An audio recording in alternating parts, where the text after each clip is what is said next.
afternoon, media, and good afternoon, Bermuda. The government's 2025 throne speech reiterated its vision for Bermuda, which is building a fairer, more stable, and affordable Bermuda for the people of Bermuda. This afternoon, I will share the 2025 throne speech initiatives and the ongoing 2024 throne speech initiatives from the Ministry of Youth, Social Development, and Seniors. And we will deliver in alignment with the overall vision to build a fairer and more stable Bermuda. The Ministry of Youth, Social Development, and Seniors has adopted an unwavering focus on improving the quality of life for Bermuda's most vulnerable population groups, our children and youth, persons with disabilities, and our seniors, ensuring that we create inclusive and supportive communities for all. The ministry endeavors to elevate the provision of social services by strengthening our child protection laws, to introduce new legislation to support our population with disabilities, to ensure the setup of a seniors daycare facility, to steer initiatives to ensure that every person who finds themselves homeless is supported, to amend legislation to provide seniors and persons with disabilities a personal care allowance, and commence the work outlined in the Bermuda's first National Seniors Strategy. We are committed to improving the quality of life and upholding the dignity of every person in our community. I will highlight how we will forge ahead to achieve these initiatives. The ministry will conduct a full review of the Children's Act of 1998 to assess and strengthen the protection and welfare of Bermuda's children. Under this act, there is a requirement to provide care and supervision, services for children in need, to safeguard and protect children from harm, and to promote the integrity of the family. The act also covers foster care, adoption, parental responsibility, daycare, and residential homes to ensure the overall welfare of children. The Department of Child and Family Services plays a crucial role in enforcing these legislative requirements. Therefore, the team will thoroughly review each section in the Act to determine the effectiveness of its existing measures. Research will also be undertaken to ensure that best practices are in place, particularly regarding the mental health challenges faced by our young people. Where gaps are identified, legislative amendments will be proposed to enhance the safeguarding of our children. This review of the Children's Act of 1998 will align with the action items stipulated in the Child Safeguarding Committee's national policy, which is working together to safeguard children. The ministry is also taking significant steps to support and provide greater access to all persons with disabilities. Continuing with the 2024 Throne Speech Initiative, the ministry is actively developing Bermuda's first Disability Act. Becoming the first overseas territory to have the UN Convention on the Rights of Persons with Disabilities extended to Bermuda was a momentous achievement, and we remain committed to building upon this progress. The Office of Aging and Disability Services is leading the development of this landmark legislation, and significant progress has already been made. A comprehensive review of disability rights in legislation from multiple jurisdictions, including the Bahamas, Jamaica, the United Kingdom, and the United States and Canada, has been conducted to understand various approaches to protecting and enforcing disability rights. Examining legislative frameworks, enforcement mechanisms, and policy implementation in these jurisdictions provide valuable insights to best practices. The team has held meetings with the Jamaica Council for Persons with Disabilities, who provided key guidance on strengthening Bermuda's disability rights framework. And we intend to draw lessons from the development of Jamaica's Disability Act of 2014 and their organizational structure, as well as other jurisdictions. Other consultation included discussions with the Human Rights Commission, which focused on identifying gaps in Bermuda's legal framework, influenced by the pending Disability Inclusion Survey report, Further stakeholder consultation will be undertaken with the Ministry of Education, agencies that serve persons with disabilities, and individuals with disabilities to ensure legislation is comprehensive and effective. Recognizing the need to enhance care for our seniors, the ministry remains committed to improving senior services, including the construction of a new seniors daycare facility. The site for the new seniors daycare facility has been confirmed as the Gilbert Institute School building in Paget. This facility will offer subsidized services to improve the quality of life for seniors, decrease social isolation, reduce caregiver stress, and provide essential daytime support for families with work obligations. The ministry is working closely with the Ministry of Public Works, Estates Department on renovations for this site. In February 2025, an architect was hired to create a as-built design of the existing building, and discussions have already started with an assigned project manager, Soltis and Associates. The development of the seniors daycare facility is in response to a call from families in the community. It also builds upon the 4 pillars that frame Bermuda's first national senior strategy that the ministry released in December of 2024. These 4 strategic pillars are healthy aging, empowered citizens, age-friendly environments, and community. Aging and Disability Services are actively recruiting a project manager to oversee and steer the execution of the action items associated with each of these pillars in the National Seniors Strategy. The ministry continues to work collaboratively with the charitable organization HOME on the strategic plan to end homelessness in Bermuda. Homelessness affects everyone. The ministry will be steadfast to help implement initiatives that provide holistic support to all individuals experiencing homelessness. A key component of ensuring this is gathering housing data from both private and public sector agencies to establish a unified measure of homelessness for Bermuda. To facilitate data collection, the ministry has co-funded software licenses for the case management system Inform, which will be instrumental in tracking not just the homeless population, but also the types of housing that are needed. The ministry has facilitated meetings with key charitable organizations, government ministries, and government departments to emphasize the need for collaboration in government in implementing the strategic plan and specifically gathering the data on housing. These agencies will use the Inform database system to provide critical data that will inform policy decisions to support housing for the homelessness. The ministry's 2024 Throne Speech Initiative, introducing a personal care allowance for clients of the Department of Financial Assistance who reside in nursing and rest homes, is near completion. This initiative saw legislative amendments made in December of 2024 to update the financial assistance regulations and table of allowable expenses.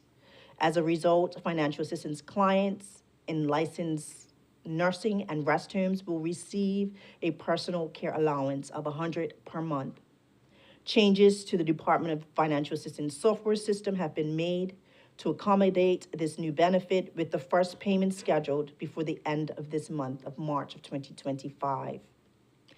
As a government, we remain steadfast in our commitment to protecting and uplifting all Bermudians, ensuring that they receive the necessary support at every stage of life. Through legislative reviews, new initiatives, and strengthened partnerships, we continue to work towards a Bermuda where every individual, regardless of age or disability, is valued, protected, and empowered. Thank you.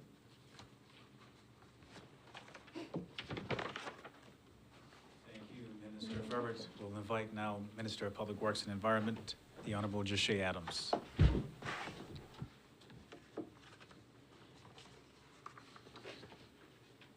Thank you, Minister. Good afternoon, members of the media, and indeed the people of Bermuda. Today, I am here to expand on the initiatives within the Ministry of Public Works and Environment's remit and reinforce our responsibility to ensure that Bermuda's infrastructure, public lands, and environment are properly maintained, protected, and managed for the benefit of all.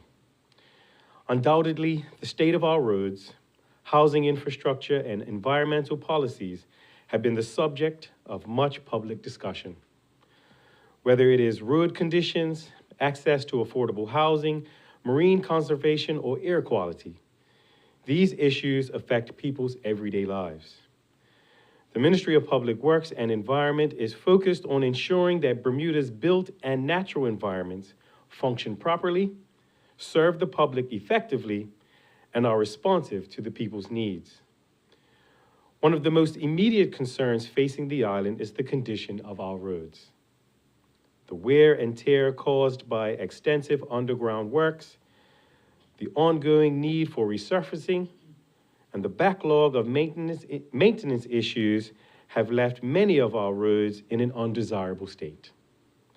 The government is aware of this and is committed to taking action. This year, roadworks will be accelerated with an expanded paving schedule to ensure progress as swiftly as possible. Public roads will be prioritized, but the government will also address the condition of private roads through legislative amendments allowing for greater intervention. Amendments to the Private Roads Improvement Act 1969 and the Private Roads Lighting Act 1984 will expand the minister's authority to install traffic calming measures such as safety mirrors and lighting in areas where road safety has been a growing concern. The goal is to improve road conditions for all residents and ensure that public and private roads are maintained to a proper standard. A recent example of this commitment is the completion of the Scour Hill Safety Enhancement Project. This major infrastructure initiative involved reconstructing a 230-foot retaining wall along Somerset Road, which our dedicated engineering teams delivered on time and on budget. Alternative traffic routes were seamlessly established during construction to minimize disruption and removed upon completion. This reflects the ministry's ability to execute complex projects without compromising public convenience. I would like to sincerely thank the area residents for their patience and generosity, including those who allowed us to use their properties for temporary detours. I would also like to acknowledge and pay tribute to my predecessor, Lieutenant Colonel David Birch. It was under his leadership that this project was initiated, and his commitment to improving Bermuda's infrastructure continues to be felt in the work we do today. Public infrastructure extends beyond our roads. While the Ministry of Housing is leading the charge to expand affordable housing, my ministry will play a supporting role in ensuring the necessary infrastructure is in place to facilitate this effort. Another area of significant public interest is marine conservation. In recent years, the government committed to expanding marine protected areas as part of its ocean conservation strategy. However, the voices of our local fishermen must be heard in these discussions. Their livelihoods depend on the ocean, and any policies governing its use must be both fair and enforceable. That is why the government will pause the implementation of the new marine protected areas while further discussions take place. This pause will allow us to reflect on the balance between environmental stewardship and economic sustainability. Stakeholder engagement has already led to revisions of the Marine Protected Area Network under the Blue Ocean Prosperity Plan, including adjustments to the site locations, protection levels, and access needs to accommodate shipping, infrastructure maintenance, and tourism. This work is not just about protecting fish stocks, though that is crucial. It is also about strengthening our resilience to climate change, maintaining biodiversity, and securing the long-term health of our ocean-based industries. The Ministry of Public Works and Environment will continue to be actively engaged in these discussions, working closely with the fishing community, environmental scientists, and industry representatives to develop a plan that reflects both science and the local experience. Final proposals will be guided by the input of our people and will undergo additional public consultation before submission to the Cabinet. Each of these initiatives reflects the government's broader goal of ensuring that Bermuda remains fair, stable, and affordable place to live. The work of the Ministry of Public Works and Environment is central to that vision. My ministry is taking deliberate steps to improve the quality of life of all Bermudians. Thank you. Thank you, Minister, and thank you, Minister Furbert. We'll open up this session to questions from the media, beginning with you, Minister Adams, starting with BBC. Gary Skelton. Thank you very much, Minister. Sorry. Just starting from the last thing you mentioned, talking about the fishermen, yes, and the posing the implementation of marine protected areas. Now, there's I'm sure you understand right now, there's some cynicism, it seems, from the fishing community. Even that word pause, they yes, wondered, what does it mean? And essentially it's paused until there is an agreement on better data collection and enforcement. Now, correct, have you met with the Fishermen's Association and fishermen yet? And can you elaborate on what that means, what you are expecting in terms of better data collection, better enforcement, and the agreement you're hoping to make? Sure. So I will say that I've had some informal conversations with local fishermen, but the team within the Public Works and Environment Ministry is actively or in the early stages of organizing scheduled meetings. So we have not formally met with the fishermen as yet, but it is something that we're actively pursuing, and I believe the intent is to have our first formal meeting in the early April. Okay. With obviously the review last year, the independent review of BOP last yes, year, which appeared to justify a lot of the fishermen's concerns, particularly when it came to data collection and and enforcement. Would you say government got it wrong at the beginning of this? This because essentially the fishermen turned around and said, no, you haven't got the data, you can't justify what you're doing. Government appeared to be keeping going on the same road, and then an independent review indicated, well, actually, no, the fishermen may have a point. Do you concede that you're trying to correct? Ongoing matter. And so we recognized that there were sort of justified reasons to relook and reconsider our position, and that's exactly what we will do. Okay. And going back to your notes on let me just note that the Private Road Act, yes, expanding your powers as the minister, the minister's power, yes, to implement certain safety measures. Now, any way of you said briefly traffic calming measures, so I'm presuming speed bumps, mirrors at the ends of junctions, things like that. Can you talk about what's prompted this to expand the minister's powers? Absolutely. I think what we recognized is under current legislation, to implement such projects and initiatives such as mirrors and lighting and speed bumps, as you mentioned, we recognize that it could be or tends to be a rather lengthy bureaucratic process. And you'll recall that the government's one of the government's focuses is to sort of remove red tape, if you will. And so one of the things that we wanted to do is make it or grant the minister greater authority to step in necessary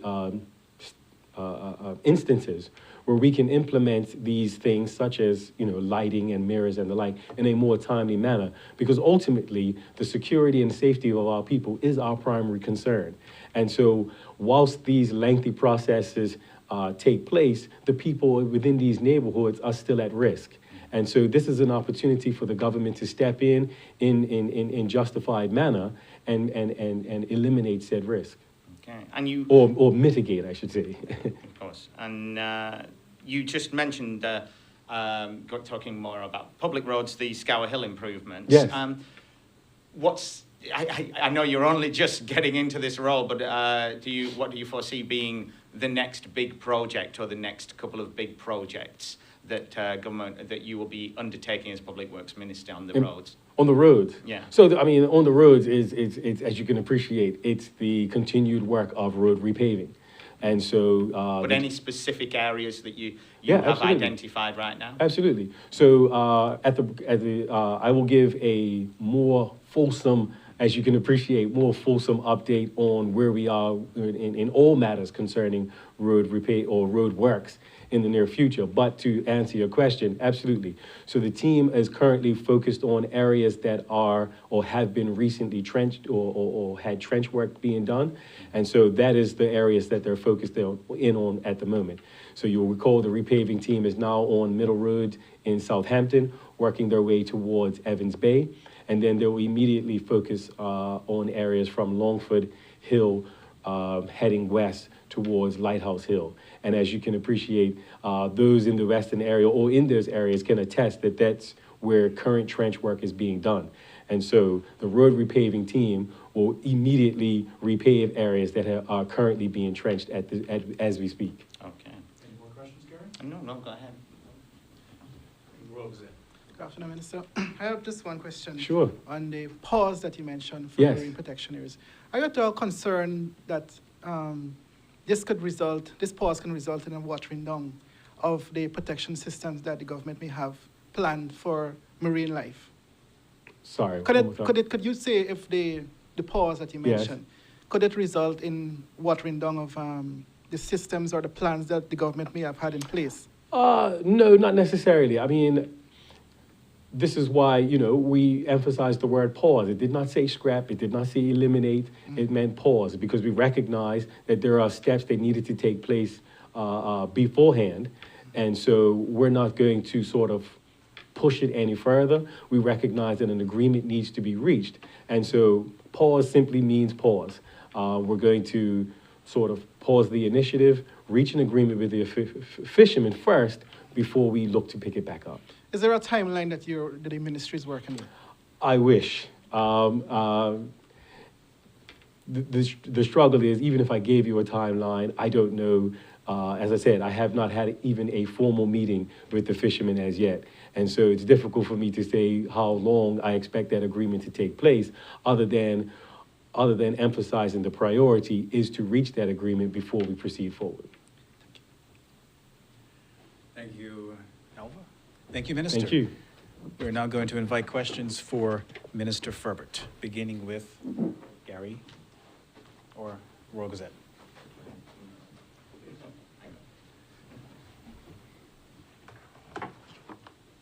Good afternoon, Minister. Good afternoon. You mentioned seniors' care and their vulnerability. Mm-hmm. Are you concerned about, can you say if there is an immediate plan in place to protect the seniors? I'm speaking in light of the bed shortage issues that we have seen at the hospital. Are there any immediate plans or something in the short term to help those persons? So, Gary, I want to first start by just reminding our community that there is a national senior strategy. And in that national senior strategy, we do speak to long-term care as it relates to services and programs for our seniors.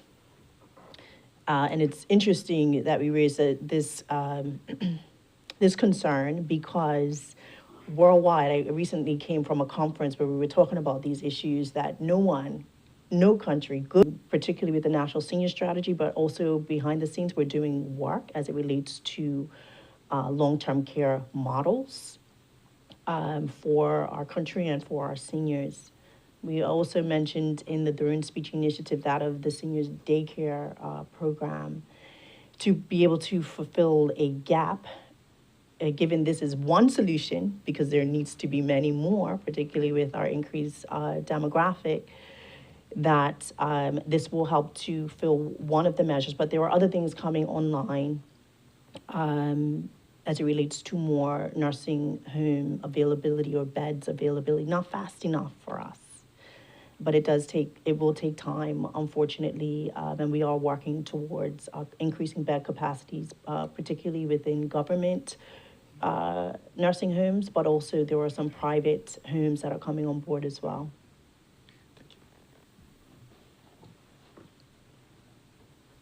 Thank you, Minister. Staying on that point of obviously last week, it was very apparent the issues we have in the community regarding the capacity issues in the hospital and being that not come under your... No, that does that's not all come under... Ministry of Health. Correct, yes. So the daycare centre, if we were to stay on that, you did just mention that it will be a subsidised service. So yes. Do we have any idea of the kind of cost to the public yet, or is this coming from outside sources, subsidised by government? How is it going to work?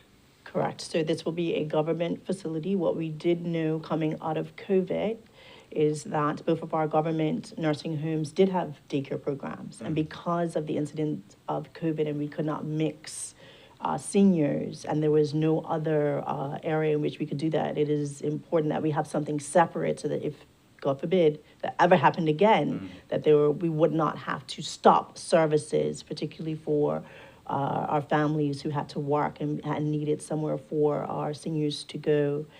But we're still in the development stage of the seniors daycare program, even looking at complementing it with other services for seniors, as far as being a hub for recreation services, therapeutic services for our seniors. Okay.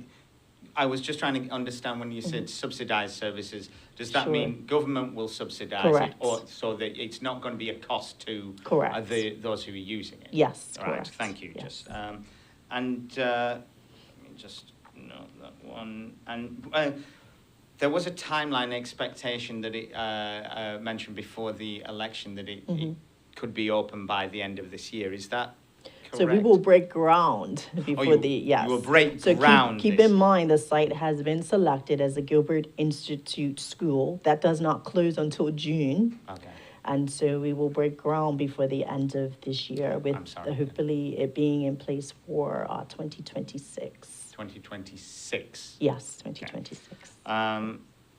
And going back to, just for clarity, you mentioned the personal care allowance. That's being finalised right now, and it will be happening at the end of this month, $100 per month for those who are eligible. From a budgeting point of view, what is the cost of that?